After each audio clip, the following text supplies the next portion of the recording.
The VHS Files podcast contains spoilers, adult content, and harsh language.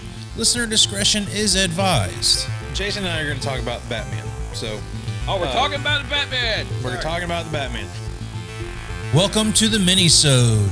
Like you just said, as soon as the movie started and we started getting into the story, one of my first thoughts I had was normal, everyday, like run-of-the-mill movie-going Batman fans are not gonna dig this Batman.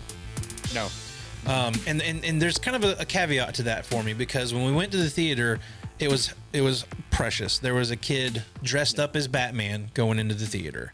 And I was like, oh, this kid's fucking pumped to see Batman. And as we're watching this movie, I was like, this is not the Batman movie this kid thought it was going to be.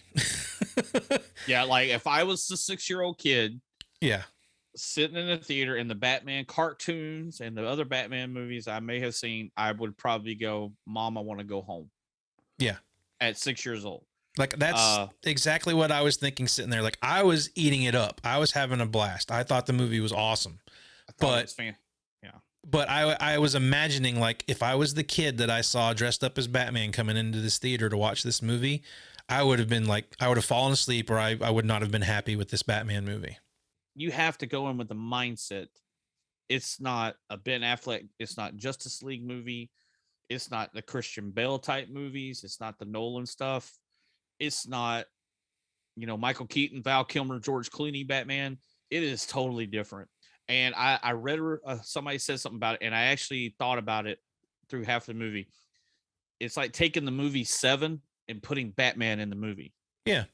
And that's exactly what it is. And there was rumors of that before the movie came out. I mean, I remember seeing stuff up, about Seven being a big influence on this, and detective movies. Let's make no bones about it. This is the closest thing I think a superhero quote unquote movie has come to being a straight up horror flick. Oh yeah. It's dark. The Riddler with that mask. A lot of people thought it was duct tape, but it's actually some kind of. It's an actual mask you can buy. I think it's like a winter mask. Yeah, to protect your face. I liked Robert Pattinson in this. Yeah, I think he did a great job. We have a friend of ours. I don't think he thought he did a great job. He said he fell asleep during the movie. So. That was one thing that was really, everybody was worried about going into it. It's just a 3-hour movie. So yeah, I got to fill up this 3-hour runtime. And there are moments in the movie where I felt the length a little bit, but I was still invested in what was going on.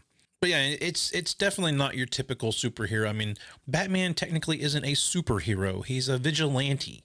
So this movie, I thought, did a great job of centering it in realism. Like, yeah, there's some of this shit that nobody could really do, but it's not afraid to show you Batman like getting away on a parachute escape and then fucking running into a train after because he doesn't know what he's doing.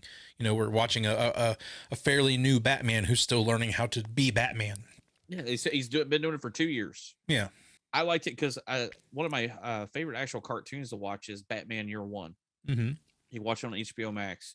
I can't tell you how many times I watched it because I like the storytelling in that. Yeah. And they said they pulled a lot of that from the Long Halloween. In the Long Halloween. Yeah.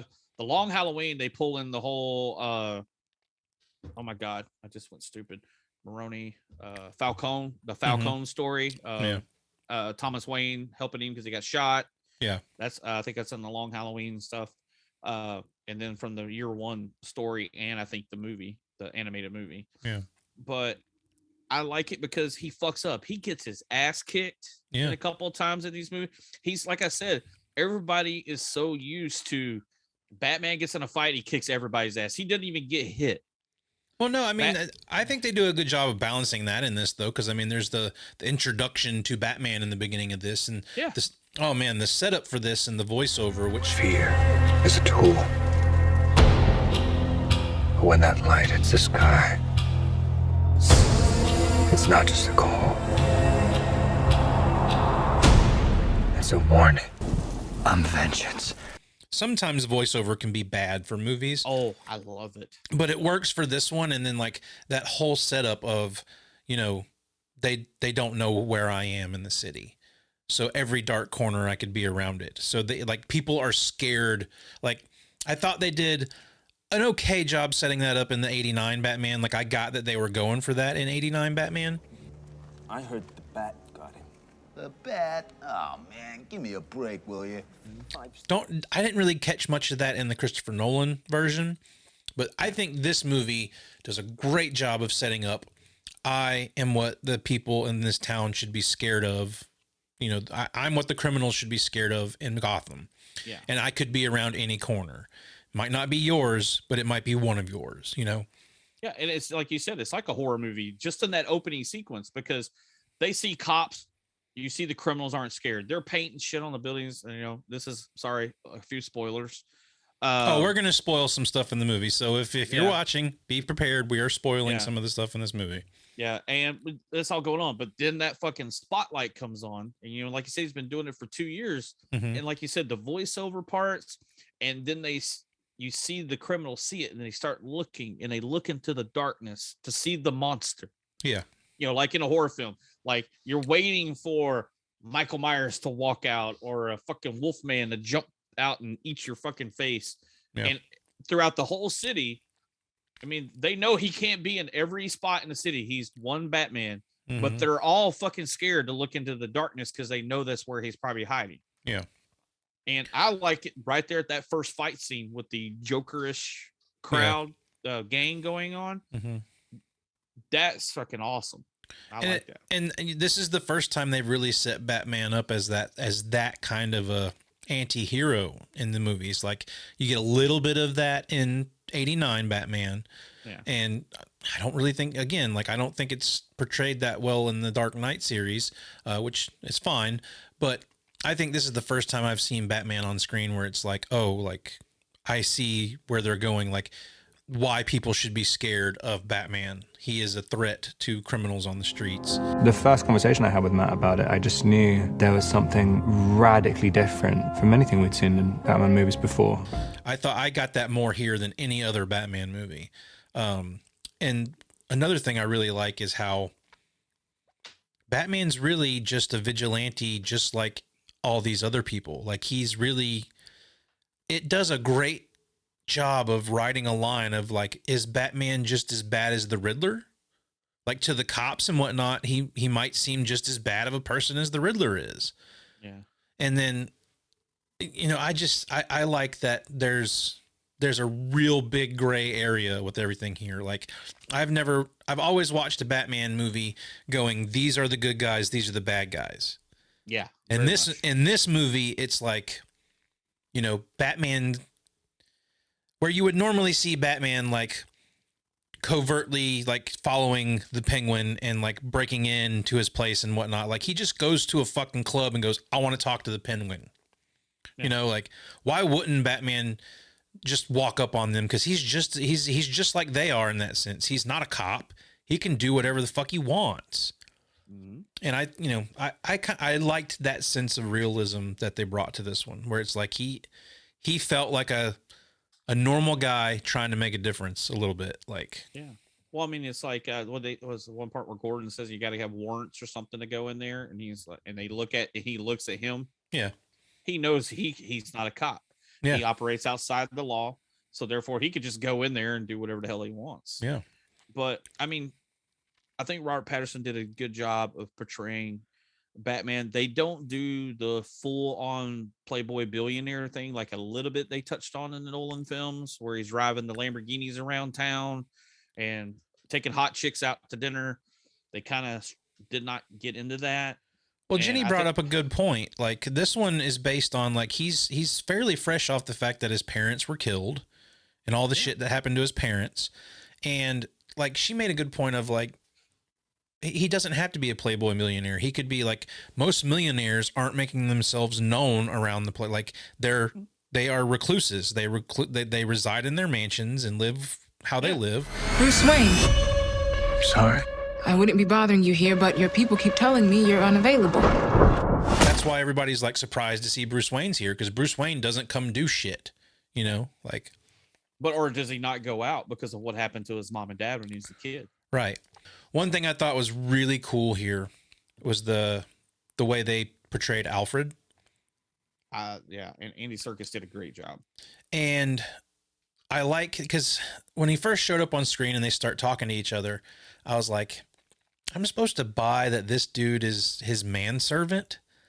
But with this story, you know, the Waynes were political figures. Mm-hmm. And I got hints of it throughout watching this that I don't think you're supposed to think that Andy Serkis is portraying Alfred as a butler. He's like security detail for the Waynes. Yeah.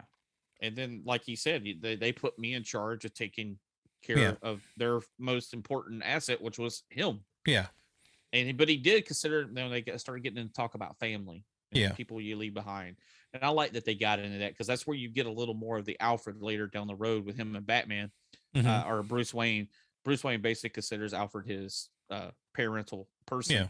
Yeah. But he even said, Alfred, they had that talk when he's in there talking about, I could have done this for you, but I taught you how to fight.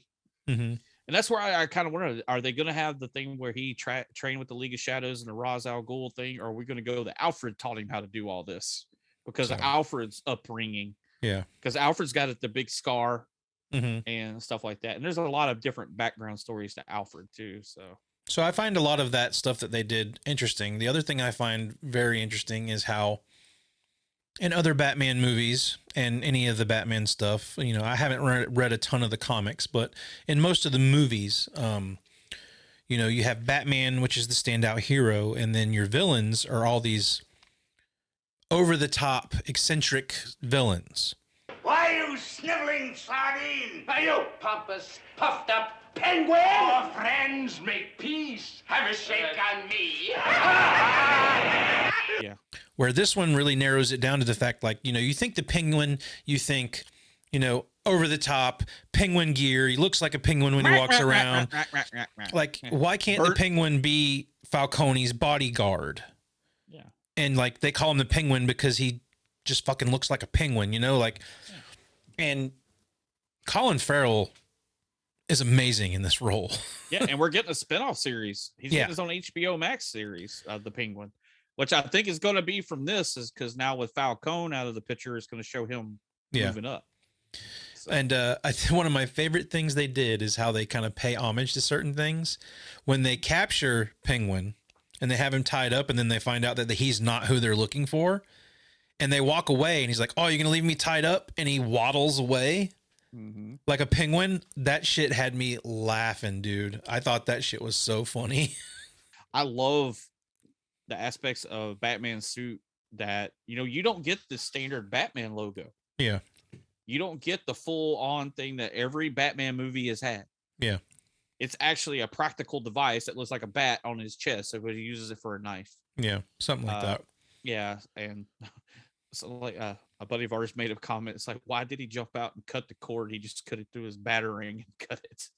That makes sense. Well, there's a few things I will say. Like towards the end of the movie, there were some things happening that I felt like we're getting a little lost in translation. So I want to see it again because it was a lot of movie to take in. But you know, I loved Paul Dano as the Riddler. Yeah. Like I haven't been scared of a Batman villain since Heath Ledger as I am with like Paul Dano. Like, and you know, it's tough shoes to fill. And another thing one of our friends mentioned was that he didn't like the Riddler. And I love this portrayal of the Riddler. Like the Riddler's always been this like fun, playful, hokey, like Joygasm! He's a B-list villain in a sense. Yeah. I like that they put him at the forefront here and made him fucking terrifying. And I mean, the opening scene of this movie is amazing. With the political figure coming in, he's watching the TV, and then as he moves, like you see the Riddler pop up in the background. Just out of nowhere. Oh, that scene's fucking good, dude. And there's like you said, a lot of this movie reminds me of Seven. There's a lot of Seven influence in this. Oh yeah, I mean, just even the look of the film. Yeah. And the feel of it, I love that. But I mean, there's some times where, I mean, when Riddler's not in his Riddler costume, when he's in Arkham, it gets a little long-winded. Yeah. And some of that I think could have been cut down and made it even more terrifying. Even the end scene with him kind of crying about what's going on. Yeah. I'm like, I think that took the Riddler down a little bit because I was with you. He seemed more terrifying of what he was doing because it's like, it's almost like he was unhinged, like the Joker would be. Yeah. But he's so smart. He's thinking of all these traps. He's always a couple steps ahead of Batman and Gordon. And that makes you terrified. The thing I think they did really smart is that moment when Batman goes to see him in jail and he starts talking about Bruce Wayne. And you think he knows, you think he's figured it out. And like, I think it's fucking cool that they just play it where Batman doesn't say anything. He just lets the dude talk. And I think up until the moment when he reveals that he doesn't know, like Bruce thinks he's been figured out. Oh yeah. You can see the look in his eyes without saying anything. And the tension in that scene is awesome. But then when he says, we didn't get him, I was like, oh shit, this just made it 10 times better. He thought the Batman would take his side. Right. But he didn't. Because So he's Bruce Wayne. And you're trying to kill Bruce Wayne. So I love that they subverted everyone's expectations, thinking, oh, he's going to find out that Batman and Bruce Wayne are the same person. And he doesn't. I thought that was really a smart choice. And it plays with the audience. It plays with the audience a lot. I mean, there's a couple times where I thought that was in the movie. Yeah.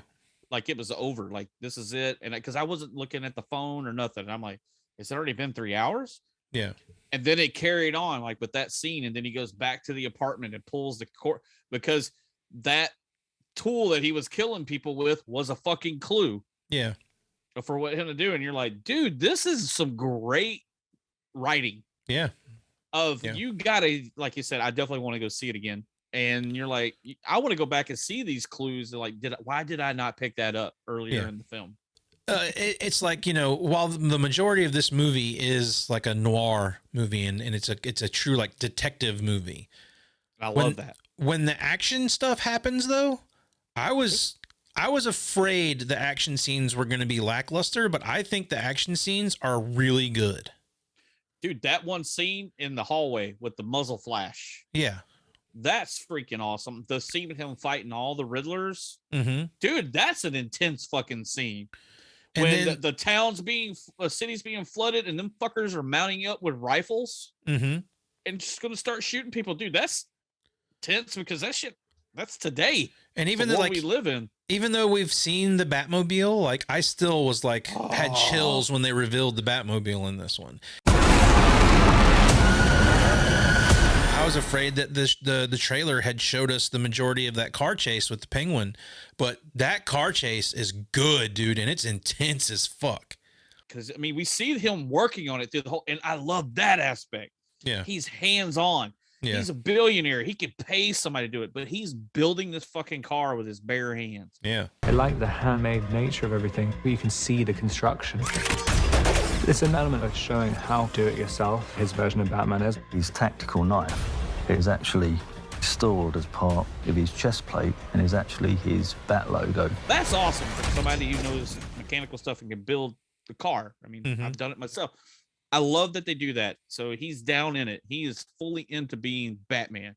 Yeah. And not just, I'll just buy it. But when you hear that thing kick on and it starts winding up that jet propulsion through the engine, dude, and they show that front of that car with the freaking intakes popping and the turbos spooling up and everything, you're like, oh my God. It's one of the best. It sounds great. It's one of the best reveals of a Batmobile in the movies too. Like how it has a very Christine feel to it. Because it's in the shadow, like they just hear it. They hear it in the shadows, and then it finally comes out. Like I was getting major fucking John Carpenter vibes off that. But that scene was awesome, and I loved the car chase. Like I was really afraid the action wasn't going to be good in it, and the action delivers. The part about the car chase I like and made it intense is the front mounted camera looking over the shoulder of Penguin. And then the behind scene shot of the Batmobile going down the highway. Yeah. So you're actually seeing the chase from the back views instead of seeing the forward. You're seeing this is what Batman is chasing after, and this is Penguin's fucking face of being chased by the Batman. And that whole thing where all the shit exploding up and that look on his face is I fucking got away, and that fucking car come flying through the air. Yeah. Dude, I got fucking chills from that shit. And I know you saw a lot of that in the trailer, but how it all went but through, you don't see like the whole fucking Final Destination way that shit plays out, because oh god, yeah. if it wouldn't have played out the way it did, it's masterful the way they set it up to where that fucking that flatbed trailer lands just at the point when he needs to get over it. Like, it was exciting to watch that happen. Yeah. Because in most movies, guess what? All you're going to see is the boom and then a car come flying out of there. They showed you how he jumped over the fucking blowing up truck. I thought that was cool. They made it practical that Batman's driving just a beefed up fucking car. Yeah, and it's not a car that like has suspension that would just like make him fucking Inspector Gadget over that shit. Like, no, he got lucky and got where he got. Like, turbo boost. Right. Knight Rider style or nothing like that. I mean, that shit really is going on. The car's built to do that, like to jump and land. And I love, and that's one of my favorite scenes, is when he gets out of the car, the upside down look of when Batman's walking to the car just slowly. Yeah. And they do that a couple times.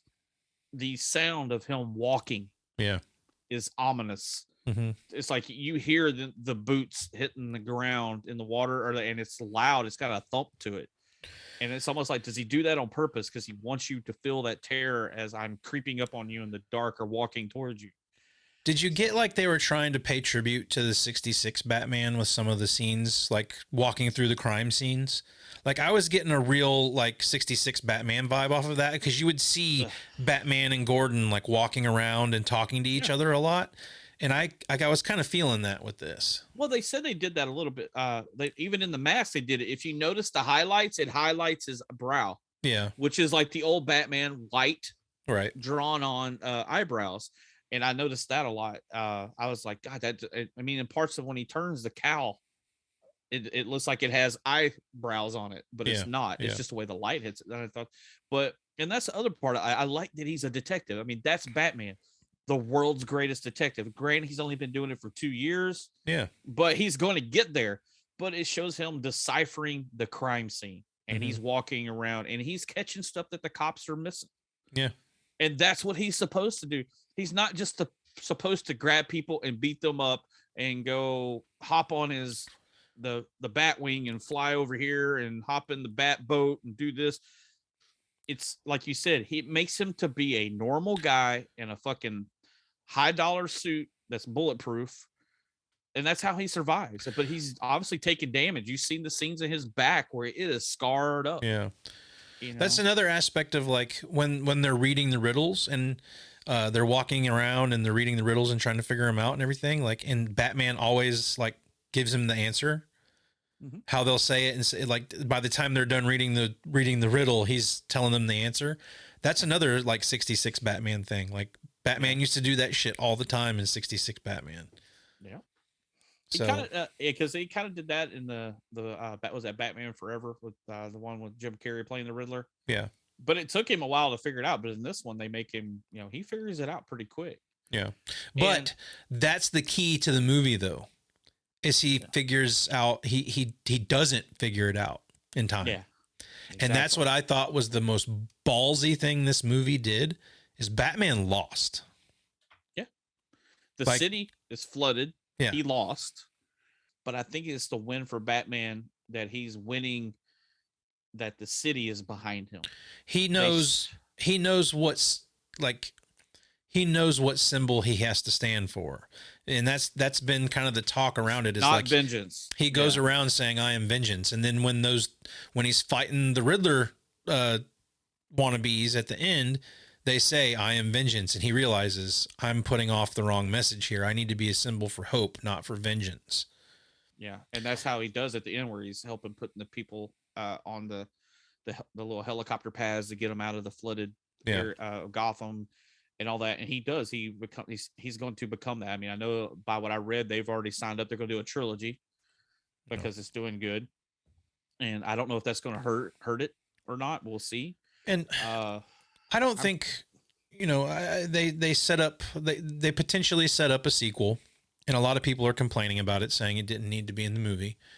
And I agree. Like, I'm fine if that scene isn't in the movie, but I don't mind that it's there. I mean, of course, like, they were going to do it.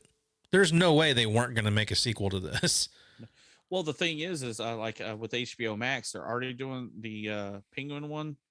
There was another one, but they're doing the Arkham Asylum one. Yeah.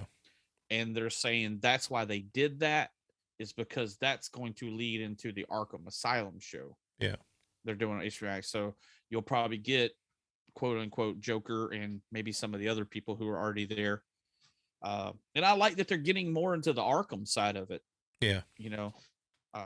Because they talk about it, and that's where they put in, it's all scary, spooky, fucking, Arkham Asylum and everything. I just like they're getting into, these people suffer from a mental disease. There's something wrong with them. Yeah. And they might even think Batman's still kind of crazy. So he runs around just like a bat. Well, that's my favorite. That's definitely my favorite thing in this movie is how there's a line as to if Batman's a good guy or a bad guy. And I like that they play with that, like how the Riddler could be confused that he would want to be working with the Riddler and not against him. And, the fact that he's still going around and watching Selena go burgle people and whatnot. Like, she's a criminal, but he's using her for a relationship. Like, I like that aspect. Like, he uses the criminals against other criminals, Mm-hmm. Well, because if it was old school, just regular Batman, when he's in that office with the Penguin and he sees her giving money and he's giving her drugs, he would have beat both of their asses. Yeah. And turned them both in. That's old school. But we're getting, because at that point in most Batman movies, we're already way into his, tenure of being Batman. Mm-hmm. This is the beginning. He's still trying to figure it out, but he's realizing there's some things I can't do, but I have to use these people against each other to get to where I need to get. Yeah. But eventually, I will catch you and I will throw you in jail because you're breaking the law. Mm-hmm. So, it's just like that, there always seemed to be a defined line between Batman and the villains and in past things. Mm-hmm. This is the first movie where I feel like they really blurred that line well, well, they kind of did it with the Nolan thing with Two-Face at the end of The Dark Knight. They did that a little bit, but this, I think, does a better job, like you said, because the Riddler's thinking the whole entire time him and Batman are buddies. Yeah, they may be working together, but he's totally not. But I do believe, as you said, Paul Dano, that's his name. I keep wanting to say something else, but yeah, I think he does a good job. I just, like I said, a couple times he gets a little long-winded, a little too whiny. I think at the end when he kind of falls apart because he realized that his plan didn't go the way he thought it was going to, because he was sure that Batman was going to join him and help him, and he was wrong. Yeah. And I think that no. Yeah. That gets a little annoying. I got under my skin a little bit. But I still think he's the scariest version of the Riddler I've ever seen. Oh, for sure. Definitely. And what's funny is they make him look like Hush from the comics. Yeah. And they're saying that Hush, the character Hush, may show up in part 2. They're already talking about that. And I'm like, you don't know. Because I believe Matt Reeves said he is in no hurry to do a sequel. Yeah. It may be 4 or 5 years before we get another sequel to this movie. I don't see Warner Brothers wanting to take that long, because as you know, in Hollywood, movie talks, bullshit walks. This movie ends up making a shit ton of money. They're going to want to push a sequel in 2 to 3 years. Yeah. So we'll see. But I'm interested to see the Penguin HBO Max show. I did like the story of Penguin, where he is, the Arkham show. And I recommend the Hot Ones episode with Colin Farrell. It was a pretty good episode, and Colin Farrell talks a lot about how he felt making this movie and how he is as an actor. And I got a little more respect for Colin Farrell after watching that Hot Ones episode. So check that out if you're interested in that. I thought that it would be very limiting. I really did. I thought I'd be very just oppressed by having this whole thing, and it was totally the opposite. When the piece moves as well as the piece that was designed for the Penguin moved, my eyebrows moved and my cheeks and my smile, it was fucking insane. I didn't have any fear that Colin could be seen through. Like, some days you wake up as an actor and you're having a shit day, man. Normally, like, he could have people on there that I have no idea who they are, or I'm not interested in hearing what they have to say. But I'll watch the episode and I'll learn things about that person, and he asks them such good questions that I'm like, oh, that was a good fucking episode of this. So, well, I think people should go and see it. I mean, have your own opinion about it. It's not your everyday Batman movie. It's not yeah. If you're using any of the Batman stuff you saw before this one, don't go in with those expectations. Yeah. Like I said, I thought the trailers were cool. I think I watched only the first major trailer. I didn't really watch any of the other ones that led up to it. But I went into it going, I might not like this. I did not want to build myself up for it because I do like Batman movies. And I was just like, I love the Batman animated movies that DC does.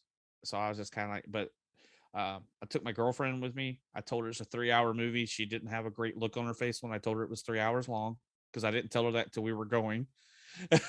And she walked out and she was like, I enjoyed it. And I went, no, you're just saying that because you're hanging out with your comic book loving boyfriend. And she's like, no, it's a good movie.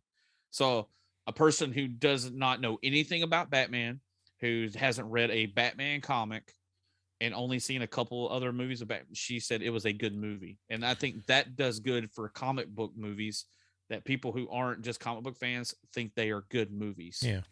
And that's like, good for Hollywood. You know, like we mentioned Seven, but like another movie, and this is going to sound weird, but another movie this kind of reminded me of is Basic Instinct. It's kind of like a mystery you have to solve a little bit, and there's this whole relationship between he and Catwoman, kind of resembles a relationship that happens in Basic Instinct. It's you know, the lines blurred between good and bad in that movie, so I think there's definitely some comparison there. Yeah. So I mean, yeah, it's more along the lines of a drama or a thriller or a horror movie, but when it does action really fucking well.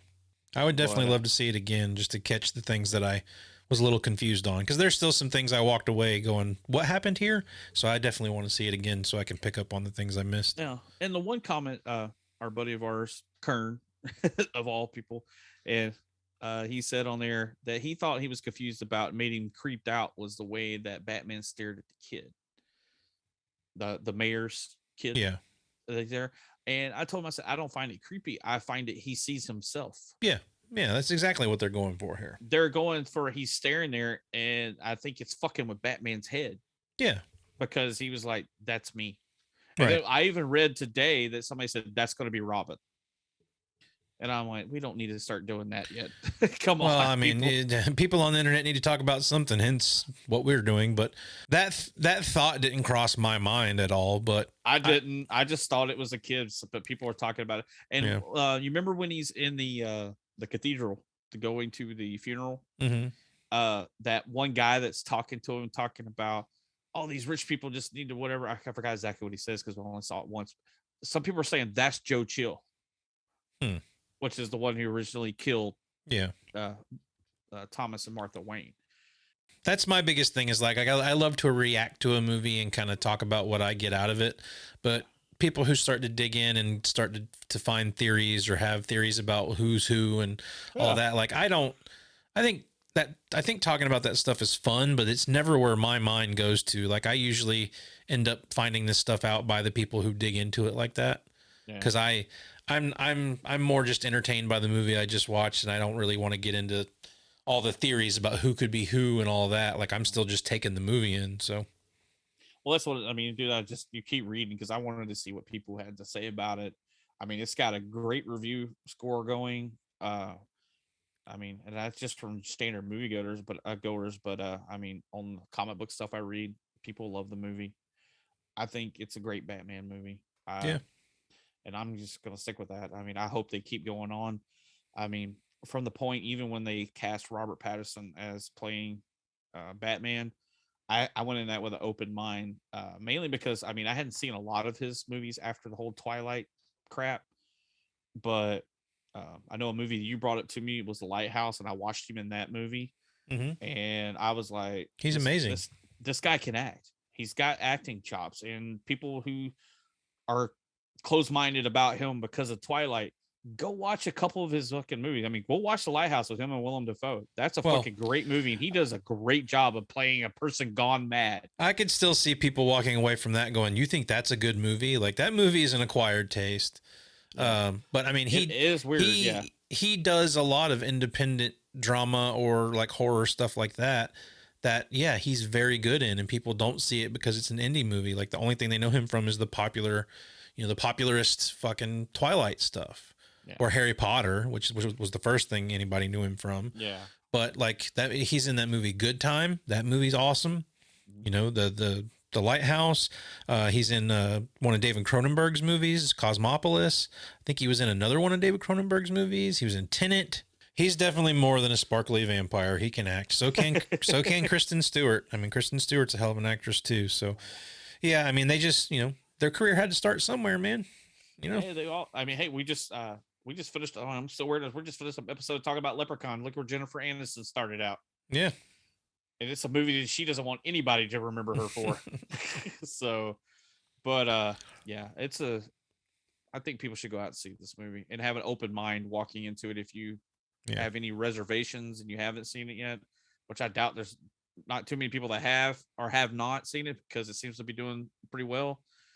But it was an enjoyable watch, and I can't wait for Eric to finally watch it, and we can sit down and do a whole scene for scene go through this movie. Nice 3-hour VHS Files episode. Unfortunately, when you live in 3 different places and you all have 3 different separate lives, it's hard to orchestrate going to see a movie in the theater and talking about it. So we kind of have to wait until everybody's seen something. So that's why we go back and do older movies. It's a whole lot easier to orchestrate that than orchestrate everybody going to the movies. Yeah, thank you, Netflix, Hulu, and thanks, Josh, when he sends you a box full of Blu-rays to watch, so we can do this. But pay it forward, man. Pay it forward. Yeah, me and Josh did go see this movie this past weekend on opening weekend, and like I said, go see this movie.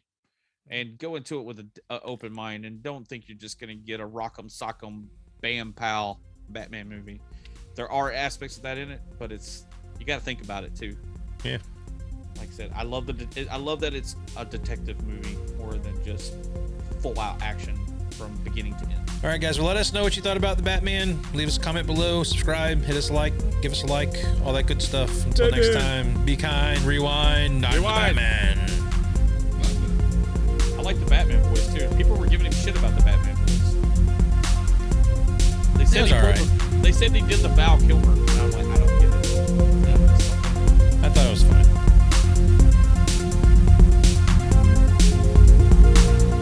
You've been listening to the VHS Files podcast. Watch a few movies, take a few notes. If you like what you heard, please subscribe and drop us a rating and a review wherever you get your podcast. It was fun. Send your questions, comments, and movie suggestions to vhsfilespodcast@gmail.com. You sick fucks, you've seen one too many movies. Don't you blame the movies! Follow us on all social media outlets at VHS Files Podcast. Movies don't create psychos! Check out our YouTube channel for more content. Movies make psychos more creative! Thanks for listening.